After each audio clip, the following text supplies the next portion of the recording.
Very good afternoon to all of you.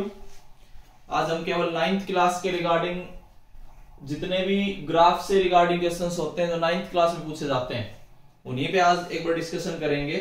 फिर इसके बाद हम इस चैप्टर को खत्म करेंगे, फिर हम अपना नेक्स्ट चैप्टर शुरू करेंगे। ठीक है, केवल और केवल आज केवल ग्राफ्स के ऊपर बात रहेगी कि हमें केवल ग्राफ्स के बारे में बात करनी है, क्योंकि 9th क्लास का मेन टॉपिक आपका ग्राफ है। तो जो भी है जैसा भी है मैं लिखता चल रहा हूं, ये अपने समझते चलेंगे सभी। देखिए, पहला draw the graph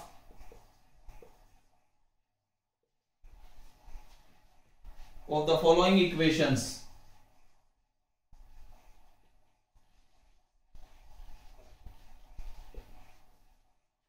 draw the graph of following equations 4x plus 3y minus 7 is equal to 0 and 2x minus 3y plus 1 is equal to 0 in the same graph। एक ही ग्राफ पेपर पे आपको दोनों बना के दिखाने हैं। And find the point of intersection, और आपको इंटरसेक्शन फाइंड करके दिखाना है। Draw the graph of the following equations, इन दोनों इक्वेशंस के ग्राफ बना के दिखाने हैं सेम ग्राफ में। And find the point of intersection, और आपको पॉइंट ऑफ इंटरसेक्शन भी बताना है ग्राफ की हेल्प से। आप ग्राफ की हेल्प से ही पॉइंट ऑफ इंटरसेक्शन बताओगे। ठीक है, अब देखिए करने का तरीका।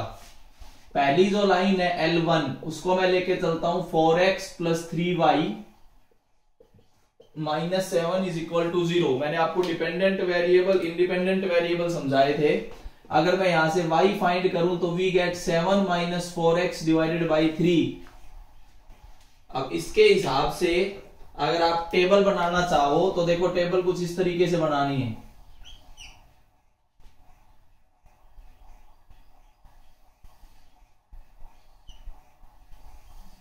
यहां पे x, यहां पे y, यहां पे पॉइंट। हम आपको ग्राफ बनाने के तरीके एक बार समझा देता हूं। वैसे मैंने आपको सारा डिटेल में चैप्टर समझा दिया है, लेकिन 9th का मेन पार्ट ग्राफ है, एक बार इसको रिवाइज करवा देता हूं। x, y और पॉइंट, आपने यहाँ पे x को इंडिपेंडेंट और y को डिपेंडेंट वेरिएबल बनाया है। अब देखिए कैसे करना है। अगर मान लीजिए मैं x को -2 रखूं तो y हमारे पास 5 आ जाएगा। इसमें रख के देख लेना, x को -2 रखने पे y 5 आएगा। तो पहला पॉइंट आपके पास आया -2,5। दूसरे पॉइंट पे चलते हैं। अगर आप x को 4 लेते हो, 2 पॉइंट तो सफिशिएंट है। एक लाइन को ड्रा करने के लिए 2 पॉइंट सफिशिएंट है। अगर आप x को 4 लेते हैं, अगर आप इसमें 4 रख दोगे तो वी गेट -3। y की वैल्यू -3 आई तो आपके पास पॉइंट आया 4,-3। ये आपका दूसरा पॉइंट आएगा। पहला पॉइंट आया -2,5, दूसरा पॉइंट आया 4,-3। ऐसे आप टेबल बना लेंगे कि x को इंडिपेंडेंट, y को डिपेंडेंट, मतलब y डिपेंड्स ऑन x। अगर आप x की कुछ वैल्यू रखते हो तो y की कुछ वैल्यू आपके पास आएगी। ठीक है, तो उस हिसाब से आपके पास पॉइंट आएगा। अब हम क्या करेंगे, सेकंड लाइन लेके चलेंगे L2। जब आप L2 लाइन के बारे में बात करेंगे, देखो ग्राफ हम बाद में बनाएंगे, पहले दोनों की टेबल ड्रा करेंगे, टेबल बनाएंगे। तो ग्राफ इसमें से 2x minus 3y plus 1 is equal to 0। ये आपके पास एक इक्वेशन है। यहां से भी आप y फाइंड करेंगे। अगर आप यहां से y फाइंड करते हैं तो we gate 2x plus 1 divided by 3। अब हम क्या करेंगे, अपनी टेबल बनाएंगे इसी तरीके से। यहां पे भी y depends on x, x is independent variable, y is dependent variable. आप फिर से 2 पॉइंट लेके अपनी एक टेबल ड्रा करेंगे। इस टेबल में एक x, एक y और एक पॉइंट, 2 पॉइंट हम यहां पे दिखाएंगे। 2 पॉइंट से आप एक स्ट्रेट लाइन ड्रा कर सकते हैं। इसमें देखिए, अगर मैं x को -2 लूं तो माइनस का 4 प्लस का 1 माइनस का 3 डिवाइडेड बाई 3 वी गेट -1। तो हमारे पास एक पॉइंट आ गया C, जिसके कोऑर्डिनेट क्या है -2 -1। इसके बाद आप एक और पॉइंट लोगे, अगर मान लीजिए मैं x को यहां पे 4 रख दूं, x को अगर आप 4 रखते हो तो वी गेट देखिए 3। अगर x को 4 रखने पे यहां से फाइंड करोगे y तो वी गेट 3। तो अगला एक पॉइंट आ गया 4,3। देखो ग्राफ बनाने के 9th का मेन टॉपिक ये है आपका जो ग्राफ का पार्ट है, फाइनल मतलब सीबीएसई के हिसाब से बात कर रहा हूं, बोर्ड के हिसाब से। आपने 2 लाइन ली, दोनों को एक ही ग्राफ में रिप्रेजेंट करना है। इस तरीके से आप टेबल बनाओगे, इसकी इस तरीके से आप टेबल बनाओगे। दोनों टेबल बनने इसके बाद, दोनों टेबल बनाने के बाद आपने अपना ग्राफ बनाना है। इसके बाद देखिए ग्राफ कैसे बनेगा वो सुनो। मैं इसको मिटा रहा हूं, नोट आप कर ही रहे हैं।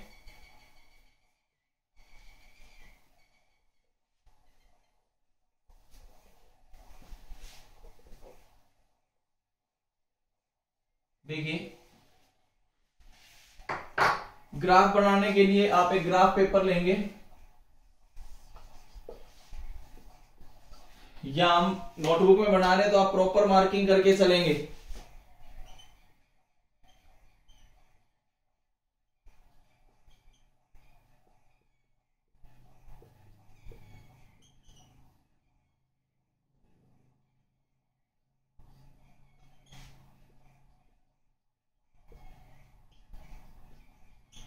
इस तरीके से आपके पास एक प्रॉपर मार्किंग मिलेगी। अब आपने ग्राफ बनाना है। पहली लाइन जो थी उस पे एक पॉइंट था -2,5 और दूसरा पॉइंट था 4,-3। -2,5 यहां पे लगभग आपके पास पॉइंट ए है, -2 और y की वैल्यू 5। और जो दूसरा पॉइंट है इस पे 4,-3, नियर अबाउट कहीं यहां पॉइंट होगा। आप by the help of scale के हेल्प से इन दोनों को ज्वाइन करेंगे।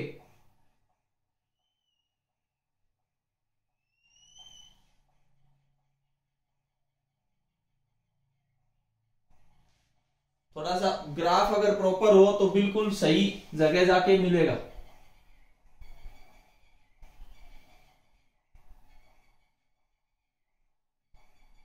लगभग यहां कहीं बी पॉइंट होगा आपका 4,-3।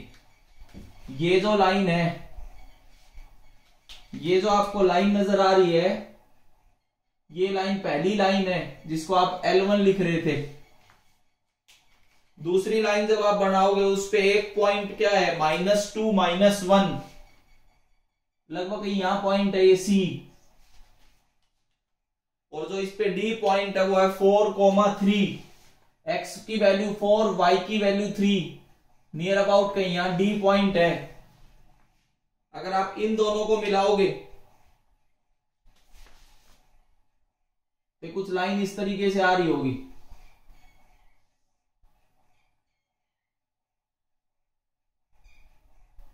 थोड़ा ग्राफ पेपर नहीं है हमारे पास, अगर ग्राफ पेपर हो तो बिल्कुल एग्जैक्ट बने ये चीजें।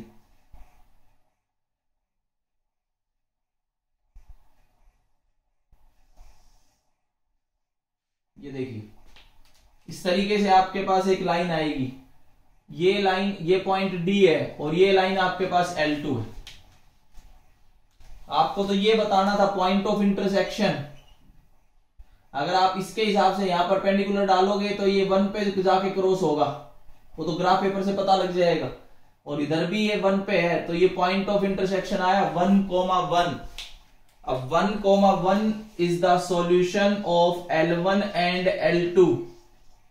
इतना काम आपको करके दिखाना है, तब आपको नंबर मिलेंगे। अगर 9th के पेपर में ग्राफ बनाना आता है तो, अगर इंटरसेक्टिंग लाइन का ग्राफ है तो आप इस तरीके से 2 टेबल बनाओगे, एक ग्राफ पेपर मिलेगा आपको, उस पे इस तरीके से ग्राफ बनाओगे तो यहाँ बिल्कुल प्रॉपर पॉइंट ऑफ इंटरसेक्शन पे कट होगा। 2-2 पॉइंट लेके आप एक स्ट्रेट लाइन बना सकते हैं। जो बच्चे मेरे साथ लाइव जुड़े हुए हैं वो एक बार बता सकते हैं कि बोर्ड क्लियर है, साउंड क्लियर है, क्वेश्चन समझ आया तो रेज योर हैंड।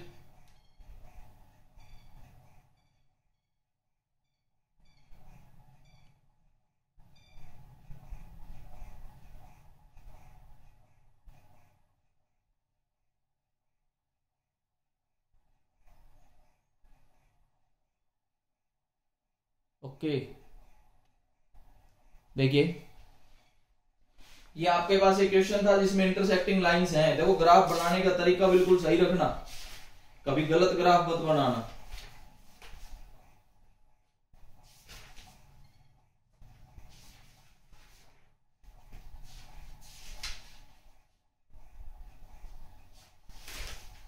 नोट जरूर करते चलेंगे, मैं टाइम दे रहा हूं इसलिए इसका मतलब ये कि अपना फटाफट फटाफट अपने आप को बिल्कुल अपडेट रखें, नोट जरूर करें।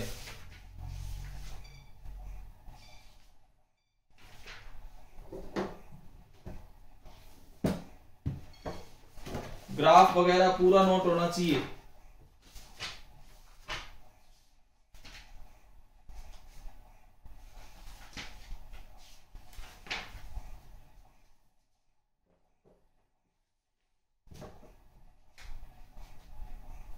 अगला क्वेश्चन अब मैं करता हूं ग्राफ का। ये शायद उम्मीद करता हूं यहां तक सभी को नोट हो गया होगा। ग्राफ वाले पार्ट पे आपने मेन फोकस करना है। देखिए नोट हो गया होगा, हम नेक्स्ट चलते हैं। ग्राफ बिल्कुल तरीके से बनाना है, सारे क्वेश्चन को आप नोट करते चलेंगे। Next,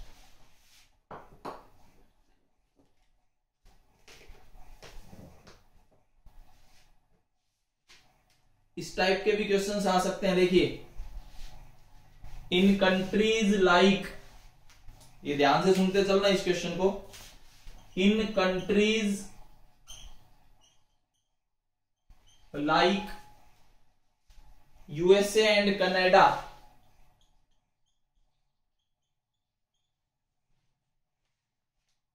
the temperature is measured in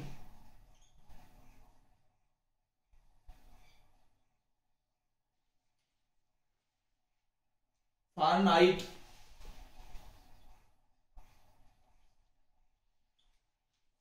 the temperature is measured in Fahrenheit, whereas in India it is measured in Celsius.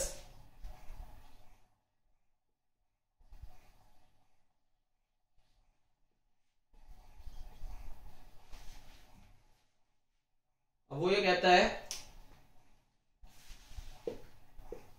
here a linear equation that converts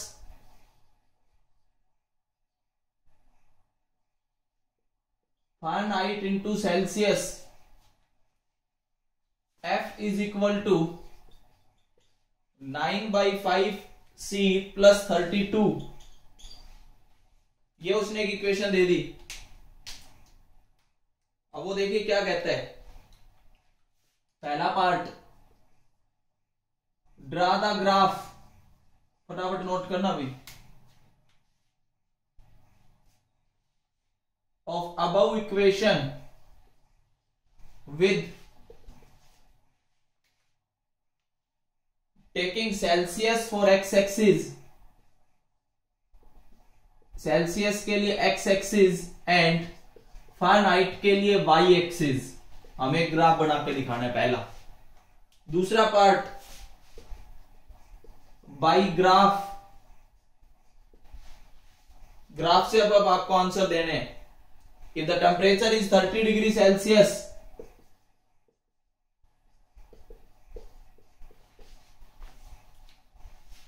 then what is the temperature in Fahrenheit?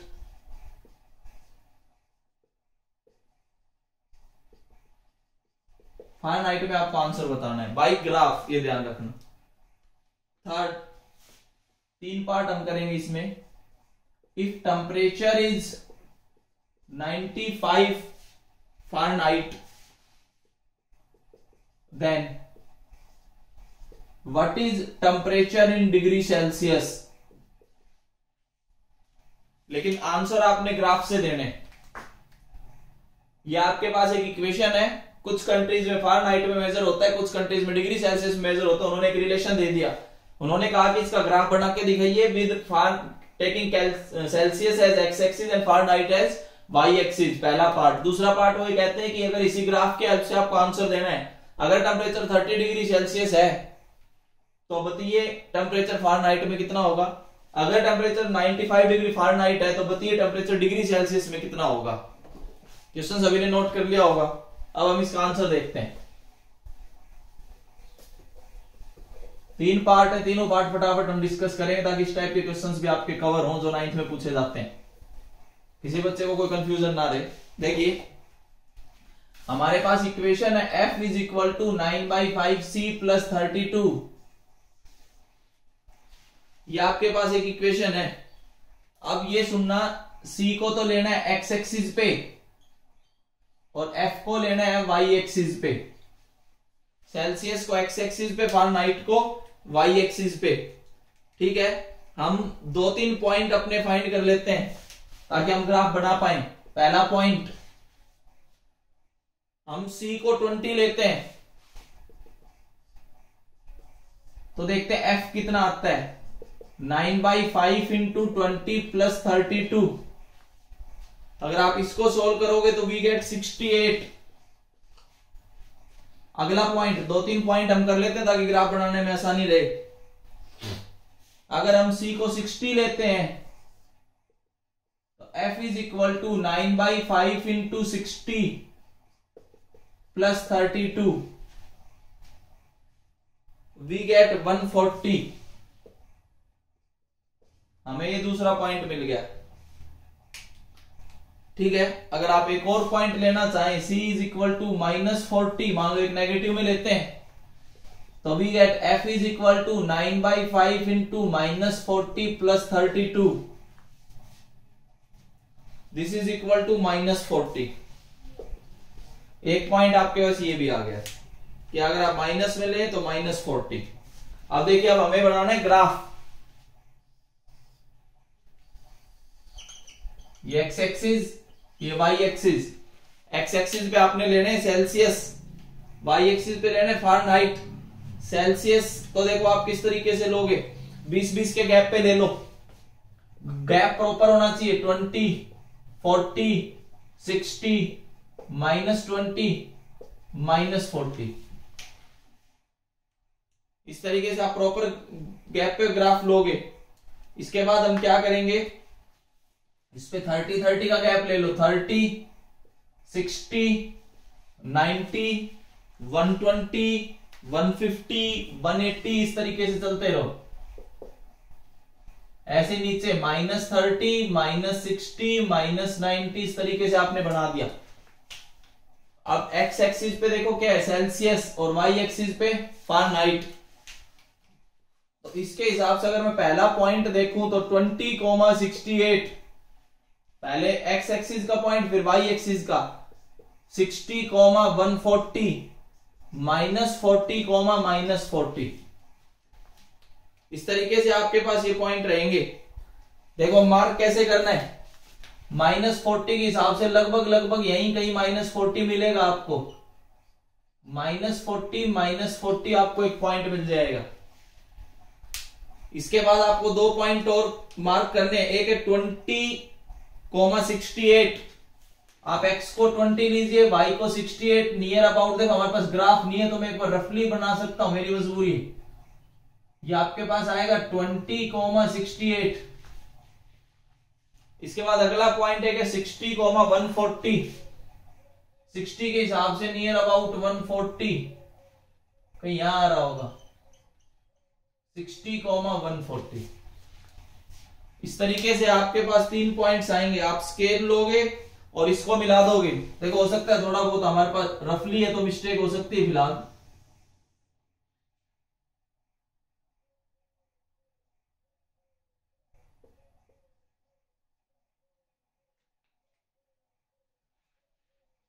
Graph बिल्कुल exact आएगा, ये आएगा 60,140। अब graph paper होता तो बिल्कुल exact जाती है स्ट्रेट लाइन। इस तरीके से आपके पास एक ग्राफ आ गया। पहला पार्ट हमारा कंप्लीट। दूसरे पार्ट पे आते हैं। उसने कहा if the temperature is 30 degree Celsius, यहां कहीं होगा 30 के हिसाब से वो ये कहता है कि what is the temperature in Fahrenheit. अगर आप 30 के हिसाब से बात करें तो देखो फ़ारेनहाइट पे कितना आएगा। हमें क्या करना है, हम यहां से परपेंडिकुलर ड्रा करेंगे 30 से, और उस परपेंडिकुलर से फिर इधर एक परपेंडिकुलर ड्रा कर देंगे। अगर आप एग्जैक्ट ग्राफ देखेंगे तो ये 86 डिग्री फ़ारेनहाइट मिलेगा आपको 30 डिग्री सेल्सियस पे। ग्राफ से आपको ऐसे आंसर देना है। अब ये आपके पास सेकंड पार्ट का आंसर हो गया। सेकंड पार्ट का आंसर आया 86 डिग्री फ़ारेनहाइट। ग्राफ के हेल्प से हमने बता दिया, ग्राफ में हमने मार्क कर दिया। अब आप थर्ड पार्ट पे आते हैं। उन्होंने कहा कि अगर टेम्परेचर 95 डिग्री फ़ारेनहाइट है तो आपको ये बताना है कि डिग्री सेल्सियस में कितना होगा। देखो 95 कहीं यहां होगा, इसको मैं 95 मान लू, इसके हिसाब से यहां परपेंडिकुलर ड्रा किया, इसके हिसाब से यहां परपेंडिकुलर ड्रा कर दिया, यहां कहीं लगभग ये आएगा। अब जब आप एग्जैक्ट ग्राफ में देखेंगे तो एग्जैक्ट ग्राफ में ये वैल्यू आपको 35 डिग्री सेल्सियस नजर आ रही होगी। तो थर्ड पार्ट का आंसर 35 डिग्री सेल्सियस, ये आपके थर्ड पार्ट का आंसर रहेगा। उन्होंने कहा कि फ़ारेनहाइट और डिग्री को एक रिलेशन से डिफाइन किया गया। इसमें ग्राफ बनाना है जिसमें एक्स एक्सिस पे सेल्सियस और फ़ारेनहाइट को वाई एक्सिस पे लेना। हमने पहला पार्ट बना दिया, 3 पॉइंट लिए, हमने 3 ड्रा कर दिए, एक स्ट्रेट लाइन ड्रा कर दी, ये का ग्राफ आ गया। ठीक है, अब ये कोई पूछे कि ये किसका ग्राफ है, ये जो रेड कलर से नजर आ रहा है ये ग्राफ इसका है। f is equal to 9/5c plus 32 का ग्राफ ये है। अब उन्होंने अगले पार्ट में कहा कि अगर हम टेम्परेचर को 30 लें तो फ़ारेनहाइट बताइए कितना आएगा ग्राफ से। तो 30 से ऊपर हमने परपेंडिकुलर ड्रा किया, फिर इधर परपेंडिकुलर ड्रा किया, वी गेट 86। अगर हम अगले थर्ड पार्ट की बात करें, उन्होंने क्या कि 95 फ़ारेनहाइट लूं तो बताओ कितने डिग्री सेल्सियस आया, 35 डिग्री सेल्सियस आपके पास आ जाएगा। ये आपका करने का तरीका। ये आंसर तब आएंगे जब आप एग्जैक्ट ग्राफ पेपर पे ड्रा करोगे। हाँ भाई, ये पार्ट, ये क्वेश्चन, इस टाइप के क्वेश्चन जिसको समझ आए एक बार रेज योर हैंड जो लाइव क्लास में जुड़े हुए।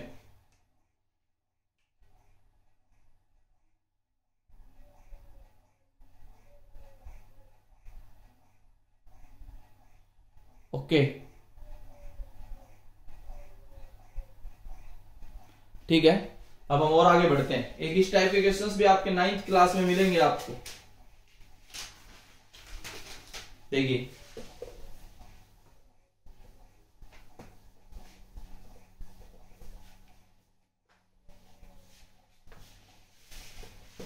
मैं कल से नेक्स्ट चैप्टर शुरू करूंगा, ध्यान रखना। देखिए, एक इस टाइप के क्वेश्चंस आपको मिल जाएंगे।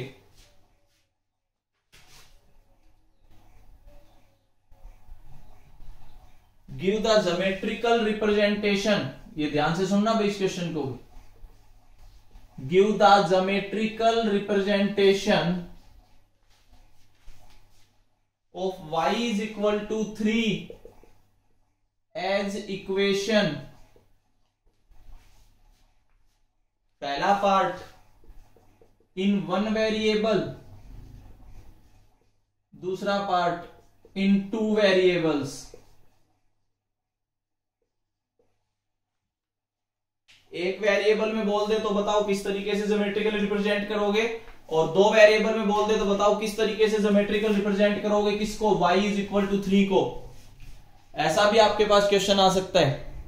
देखिए, इस टाइप के क्वेश्चंस को किस तरीके से करना है ये सुनिए। आपके पास पहला पार्ट लेके चलता हूं मैं, इन 1 वेरिएबल। अगर आप एक वेरिएबल में करना चाहें तो देखो कैसे करते हैं। एक ही वेरिएबल है हमारे पास, y इज इक्वल टू 3, लेकिन इसकी ज्योमेट्रिकल रिप्रेजेंटेशन इस तरीके से होती है। फिर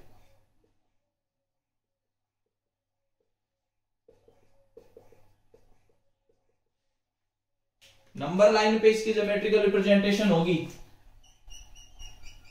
इसको हम दिखाएंगे y इज इक्वल टू 3। अगर वो 1 वेरिएबल की बात करेगा तो आंसर ये देना है आपने, लेकिन वो इसी क्वेश्चन में ये कहता है कि इसको 2 वेरिएबल्स की तरह अगर लिखना चाहें तो उसकी ज्योमेट्रिकल रिप्रेजेंटेशन देखिए कि 2 वेरिएबल्स में ज्योमेट्रिकल रिप्रेजेंटेशन कैसे होगी। पहले तो 2 वेरिएबल में इक्वेशन को कन्वर्ट करेंगे। y इज इक्वल टू 3 को मैं 2 वेरिएबल में कन्वर्ट करना चाहता हूं तो आप ऐसे लिखोगे 0 into x plus y is equal to 3। ये आपके पास अब 2 वेरिएबल में इक्वेशन है। अब ये कहेंगे सर इसको कैसे रिप्रेजेंट करें, तो देखो रिप्रेजेंटेशन ये रहेगी इसकी,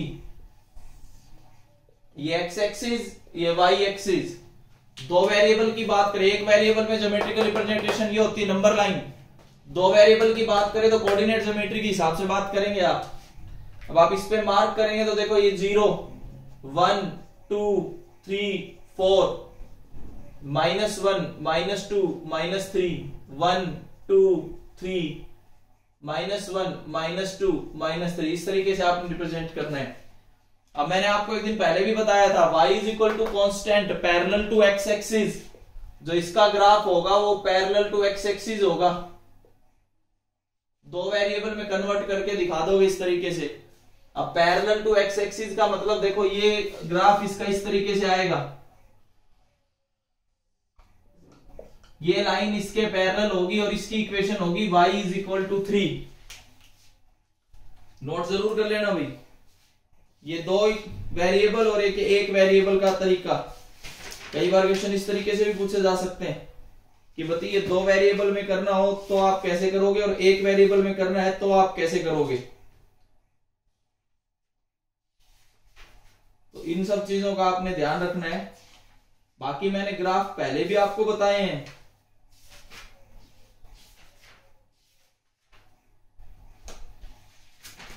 समझ पा रहे होंगे शायद सभी चीजों को। एरिया कैसे फाइंड होता है ट्राइंगल वगैरह के, ये मैं सब आपको पहले क्लियर कर चुका हूं एक में।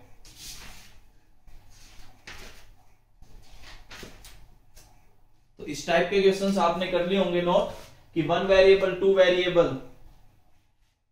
ठीक है, 9th क्लास के रिगार्डिंग मैंने आज इस वीडियो में आपको ग्राफ के बारे में बात की है। इससे पहले भी मैं ग्राफ बता चुका हूं, लेकिन कुछ टॉपिक्स मुझे लगा कि थोड़ा और डिस्कस करना चाहिए तो वो मैंने किया।